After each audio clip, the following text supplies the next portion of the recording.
At a busy city train station lived a beggar. Every day he stretched out his hand to passengers, hoping for a few coins to fill his stomach. Life was nothing more than survival.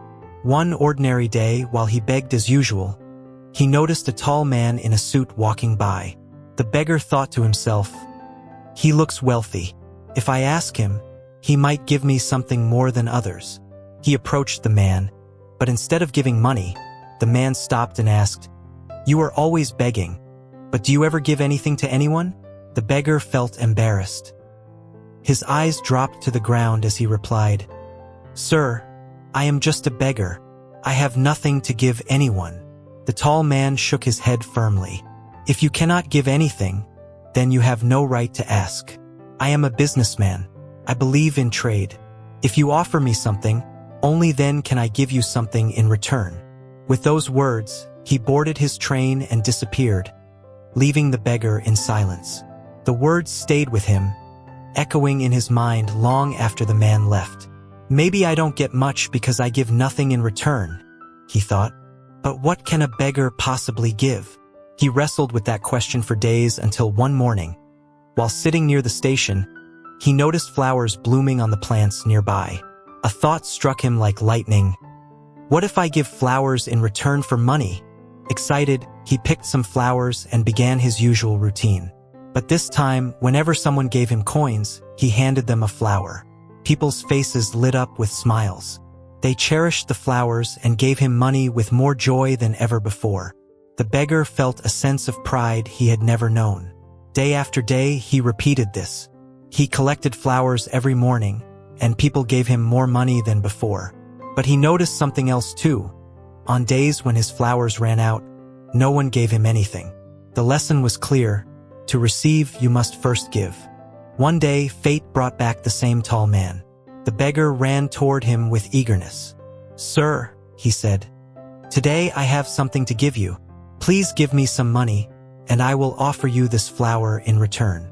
The man smiled, handed him money, and accepted the flower.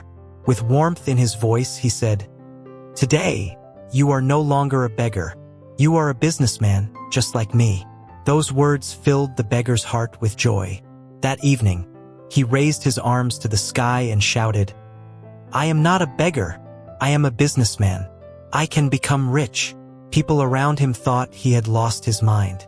But he knew, deep inside, that his life would never be the same again. From the next day on, he never returned to the station as a beggar.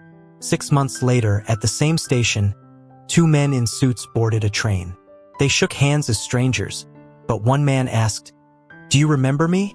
The other looked puzzled. "I don't think we've met before." The first man smiled proudly. "We have met twice before. The first time, I was a beggar who had no idea what to do in life. The second time, I was giving out flowers in exchange for money. And today, I am a successful businessman traveling to expand my flower business. I am that beggar you once advised." The tall man's eyes lit up in recognition and admiration. He remembered the poor beggar he had once refused to help. He remembered the second time when he bought flowers from him. And now he stood before him as a confident man in a suit.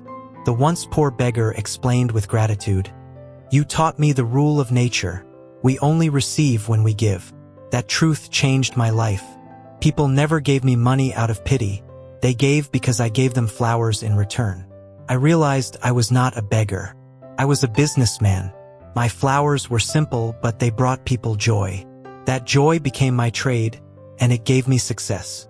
Both men smiled as they traveled together, speaking about life and business. The beggar's story reminds us that success begins not with money or opportunity, but with mindset. If we see ourselves as helpless, we remain small. But if we believe in giving value to others, no matter how little it may seem, life will return it to us many times over. Success begins the moment we decide to think differently. It begins the moment we realize we are capable of giving something to the world.